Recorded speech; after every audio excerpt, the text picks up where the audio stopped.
स्वागत है दोस्तों। आप देख रहे हैं यूनिक गुरु 687। मैं हूं गौरव जैन। तो आज हम लोग डिस्कस करने जा रहे हैं approaches to strategic decision making. तो सबसे पहले आप लोग से रिक्वेस्ट है कि वीडियो को लास्ट तक देखिएगा और अगर अच्छा लगेगा तो लाइक कीजिएगा और अगर हम अभी तक हमारे चैनल को सब्सक्राइब नहीं किया है तो सब्सक्राइब कीजिएगा। तो आज हम लोग डिस्कस करने जा रहे हैं approaches to strategic decision making.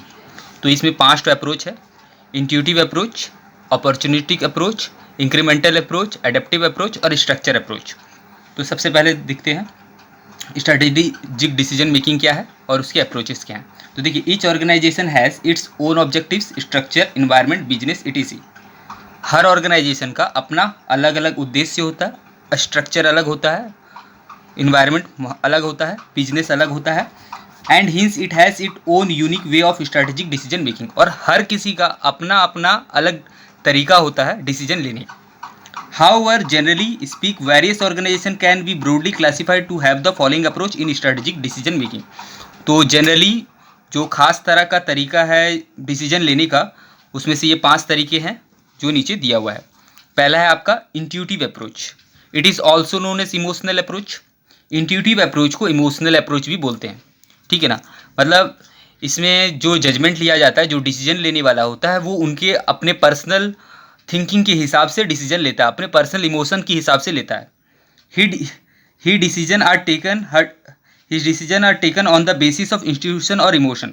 वो अपना डिसीजन इंस्टीट्यूशन और इमोशन के हिसाब से लेता है। The person based on his values, experience, age, expose to the fact, environment etc। Take decision that are strategically important for the organisation. मतलब कोई भी पर्सन जो डिसीजन लेता है वो उसके वैल्यूज़ के हिसाब से, उसके एक्सपीरियंस के हिसाब से, उसके एज के हिसाब से, उसके एक्सपोर जो फैक्ट के बारे में उसको पता चला है उसके हिसाब से, और इन्वायरमेंट कैसा उसका, उस सभी चीज़ों को ध्यान में रखते हुए वो ऑर्गेनाइजेशन के लिए उसको जो सही लगता है उसके हिसाब से वो डिसीजन लेता है।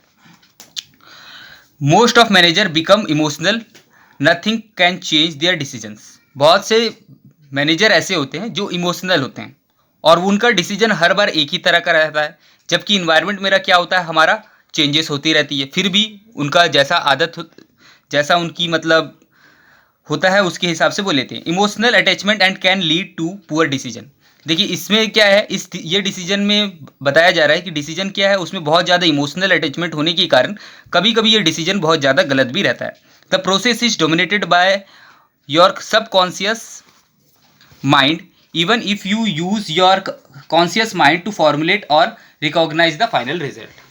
तो कहने का मतलब ये है कि दिमाग में अगर किसी के सबकॉन्शियस माइंड में कोई चीज़ बैठा हुआ है और उसी हिसाब से वो डिसीजन ले रहे, अगर उसको कोई चीज़ गलत लग रहा है तो कोई भी तरीका नहीं है उसको ये लगे कि वो चीज़ सही है, सही होने पर भी उसे वो सही नहीं लगता है। अगर सब कॉन्शियस माइंड को मतलब डायरेक्ट कर रहा है और उसके हिसाब से डिसीजन ले रहा है, तो जैसे कि एग्जांपल के तौर पे जैसे जो हाथी होता है उसको बचपन में महावत लेके आता है और उसको एक छोटी सी रस्सी में बांध के रखता है। वो बड़ा होने के बाद भी वो रस्सी को तोड़ने का कोशिश नहीं करता है, जबकि वो तोड़ सकता है लेकिन तोड़ता नहीं, क्योंकि उसके दिमाग में ये बैठा रहता है कि वो तोड़ नहीं सकता, क्योंकि बचपन में वो कई बार कोशिश करने के बाद भी उसे तोड़ नहीं पाता है। तो वही चीज़ यहाँ पे है कि दिमाग में, जैसा मैनेजर के दिमाग में बैठा हुआ है कि ये डिसीजन किसी समय के लिए गलत होने पर भी, इस समय हो सकता है वो सही हो, लेकिन फिर भी वो उस डिसीजन को सही नहीं मानता है, क्योंकि उसके दिमाग में ये बैठा रहता है कि वो डिसीजन गलत है और उसी हिसाब से वो डिसीजन लेता है। फिर आता है अपॉर्चुनिस्टिक अप्रोच। नाम से ही पता चल रहा है अपॉर्चुनिटी को ध्यान रखा जाता है। मतलब कुछ कंपनी ऐसी होती है जो मतलब अपॉर्चुनिटी, नया मतलब अवसर, मौका को खोजती रहती है और उस मौके का फ़ायदा उठाने पे लगी रहती है और अपना प्रॉफिट को ज़्यादा से ज़्यादा करना चाहती है, और वो कोई भी अपॉर्चुनिटी को छोड़ना नहीं चाहती, ठीक है ना। वो उस अपॉर्चुनिटी का भरपूर फ़ायदा कंपनी को देना चाहती है ना। और या फिर वो मतलब नया अपॉर्चुनिटी क्रिएट करने का कोशिश करती है जिससे उसको फ़ायदा हो, ठीक है। तो इसके लिए वो क्या करती है, जो सारे उसको अल्टरनेटिव्स, बहुत सारे ऑप्शंस मिलते हैं, उसको वो ध्यान देती है और उसमें से उस अल्टरनेटिव को चूज़ करती है जो कंपनी के उद्देश्य को पूरा कर सके। फिर आता है हमारा इंक्रीमेंटल अप्रोच। इंक्रीमेंटल मतलब धीरे धीरे करके उसमें बढ़ाना को इंक्रीमेंटल बोलते हैं। तो इंक्रीमेंटल अप्रोच क्या है, जैसे सॉफ्टवेयर डेवलपमेंट के काम में खास करके आता है, जिसमें क्या होता है कि जो सॉफ्टवेयर जो डिजाइन किया जाता है फिर उसको इम्प्लीमेंट किया जाता है, टेस्ट किया जाता है। इंक्रीमेंटली मतलब धीरे धीरे उसमें बढ़ाया जाता है, उसको इम्प्रूव किया जाता है जब तक कि वो पूरी तौर पे बन नहीं जाता। देखिए इसमें क्या होता है, डिसीजन कोई भी हम लोग डायरेक्टली नहीं लेते हैं, एक बार में नहीं लेते हैं, इसको कई पार्ट्स में डिवाइड कर देते हैं, एक एक स्टेप करके हम लोग उसको उस डिसीजन तक पहुंचते हैं। मतलब क्या होता है, अगर हम कोई डिसीजन लेते हैं या कोई मतलब प्रोडक्ट या सर्विस लॉन्च करते हैं और वो अगर मार्केट में उसमें कोई एक या दो कमी भी रहती है तो वो प्रोडक्ट या सर्विस क्या होता है, मार्केट में फेल हो सकता है। तो इंक्रीमेंटल अप्रोच वाले मैनेजर क्या करते हैं, उसको पूरी तौर पे एक बार में मार्केट में मतलब नहीं डालते हैं, वो थोड़ा सैंपल के रूप में बहुत छोटी क्वांटिटी में उसको प्रोड्यूस करते हैं और उसको मार्केट में टेस्ट करते रहते हैं और उसमें धीरे धीरे इम्प्रूव करते रहते हैं जब तक कि वो पूरी तौर पे रेडी नहीं हो जाता। और जब पूरी तौर पे रेडी होता है तभी वो हेवी क्वांटिटी में बना के मार्केट में सप्लाई करते हैं। तो इसको बोलते हैं हम लोग इंक्रीमेंटल अप्रोच। तो यहाँ पे बहुत ही अच्छा एग्जांपल दिया है, जो सॉफ्टवेयर डेवलपमेंट होता है, सॉफ्टवेयर को जब डेवलप किया जाता है वो एक बार में पूरा सॉफ्टवेयर डेवलप नहीं होता है, उसको थोड़ा थोड़ा करके डेवलप किया जाता है, डिज़ाइन किया जाता है, इम्प्लीमेंट किया जाता है और टेस्ट किया जाता है, जब तक कि वो, और तब तक उसमें इंक्रीमेंट की जाती है, करती रहना पड़ता है जब तक कि वो फिनिश प्रोडक्ट ना बन जाए। तो इसमें डेवलपमेंट और मेंटेनेंस दो चीज़ों को बराबर ध्यान रखा जाता है, मतलब मेंटेन किया भी जाता है जो उसमें खूबी है, और साथ ही साथ और जो खूबी उसमें नहीं है उसको उसमें डेवलप करते रहा जाता है। The product is defined as finished when it satisfy all the requirement. देखिए, कोई भी प्रोडक्ट तभी यहाँ पे फिनिश होता है, पूरा होता है, जब वो सारे ज़रूरतों को पूरी कर दे, रिक्वायरमेंट को पूरा कर दे। फिर आते हैं हम लोग next, adaptive approach. Adaptive approach मतलब एडॉप्ट करना, एडॉप्ट करना मतलब उसको एब्जॉर्व कर लेना, मतलब स्वीकार कर लेना। तो देखिए, हमारा क्या होता है, बहुत सारे चेंजेस हमारा इंटरनल और एक्सटर्नल एनवायरनमेंट में आते रहते हैं, ऑर्गेनाइजेशन के अंदर और ऑर्गेनाइजेशन के बाहर।